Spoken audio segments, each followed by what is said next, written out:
Hi guys, how is everyone doing?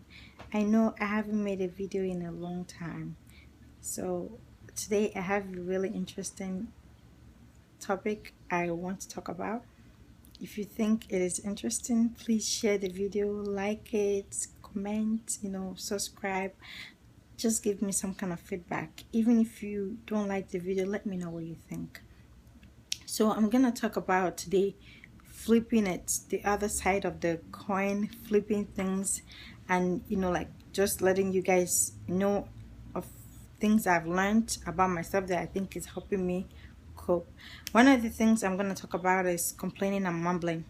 So I'm gonna admit I'm someone who complains a lot about everything, literally about everything, and things I shouldn't even be complaining about. I remember one time when people asked me what university I go to, I mentioned the name of my school, and then I told them, oh, but it's so expensive. Then I thought about it, I'm like, there are a lot of people who are very, very smart, but they're not in school. There are a lot of people who have the ability to go to school, but they can't because they can afford it, or the tuition, like they just have no means of going to school. And I am opportunity to go to school, and I complain about it. What if I didn't get admission into that school? I would have still complained. So what is the thing I learned from is the thing I learned from it is, instead of me to keep on complaining about it, or like mumbling, or always looking at the negative side of things, I flip it to look at the positive side. What is the thing I'm getting from it?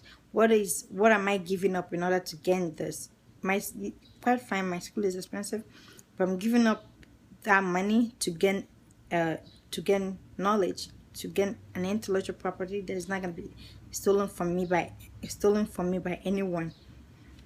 Another thing I also learned is having confidence and being able to adapt to changes. As we all know, and as we all have learned, that change is the only thing that is constant. Sorry, my camera keep wiggling. I'm holding it. I'm actually doing it with my phone. So since change is the only thing constant, that means there are a lot of people who are going to come into your life, and there are a lot of people who are going to leave. You have to decide who you want to stay in your life. You have to make a decision what your life will be like, because in order for you to have a future, the best future you can have, the best way to predict a future is by creating it. It is yours. What do you want to see? Who are the people you want to get involved in? How do you want things to work out for you? Those are some decisions that will help you to adapt to any changes that will come your way. You just have to keep like pushing on. Don't let things go. Just don't like give up on your own dreams and desire because of someone else's stereotype or stigma. You're way bigger than your stereotype. You're way bigger than your stigma. I had a guest speaker come talk to us a couple of days ago about introducing yourself.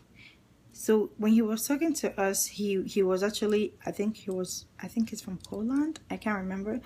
He was telling us that when you're introducing yourself, you should not focus on the fact that like you should not focus on your nationality, your ethnicity, or just maybe you're white, Caucasian, African American, Native American, anything. You shouldn't focus on that. You should focus on yourself as an individual. Focus on what you're bringing in. Focus on what you're contributing, because you're way bigger than all those stigmas and all those stereotypes that comes with what you associate yourself with. So by that I learned a lot, because it made me realize that when you do something, if you hurt someone, that is who you are.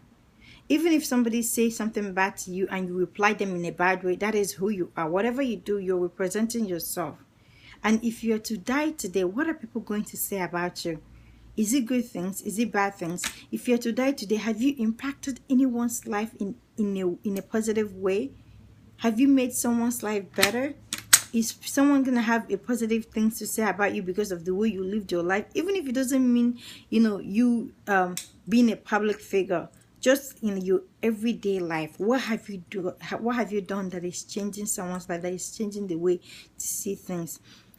I know it's very hard to just be open to people and and try to change things, because you don't want to be criticized be criticized, or you don't want people to think, you know, like you're putting up a holier than that attitude. But sometimes you have to let all those things go. You can't live your life based on what people are saying about you. You can't live your life based on how people are gonna perceive you. Don't get me wrong, you have to, you know, like make sure you live a good life, but you have to make sure that you are the one who is being happy and not someone else. You're not living your life just because you want someone else to like you, or you want to make someone else happy. You have to live a life that you, at the end of the day, you're gonna be very, very fulfilled. So don't make decisions based on what you hear people saying, or based on what you're feeling, or based on what your emotions are. Make decisions based on what is best for you. But don't, you know, like sometimes it's okay for you to be selfish, but don't be selfish up until the extent that you are hurting other people. Most often people use this, that I'm gonna be honest with you, they use that phase as an excuse to just, you know, like hurt someone else's feeling. Don't do stuff to hurt someone else's feeling, because if you were in that position, you want them to give you a chance. You want them to, you know, like be easy on you. So why not be that way to someone else? So yeah, I think that's about it for now. I'll let you guys know when next I'm gonna have another video. Yeah, please subscribe, share, and just give me your feedback. Bye.